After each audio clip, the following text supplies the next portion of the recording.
1995. godine. Krajina je nestajala u plamenu i koloni izbeglica.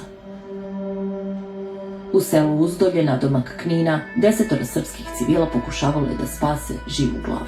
Među njima starci, žene i 2 mlade sestre. Nisu nosili oružje. Nosili su samo nadu da će stići do slobode. Na putu ih zaustavljaju 3 vojnika u maskirnim uniformama. Prema svedočenjima preživelih, jedan od njih bio je posebno surov.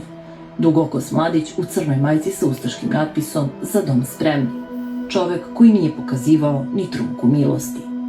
Upravo njegov identitet, više od 3 decenije kasnije, ponovo je u centru pažnje. Jedan od te trojice koji je zarobio ovu grupu rekao je, vidite ono jednoj svedokinji, vidiš onoga tamo, kaže, to ti je brat od onog pjevača proustaškog Thompsona.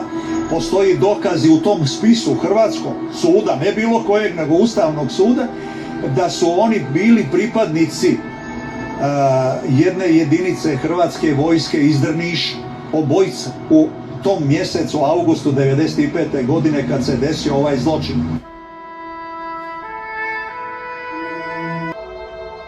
Godinama kasnije, dok je pokušavala da nastavi život sa uspomenama koje ne blede, jedna od preživelih u novinama ugledala je fotografiju Marka Perkovića Thompsona. Ona vidi sliku pored koje piše Perković Marko Thompson će pjevati na tvrđavi sad kad bude dolazio Tuđman. To je onaj drugi put krajem avgusta. I ona gleda žena, to je likom isti onaj koji je pobio one njene dole komšije.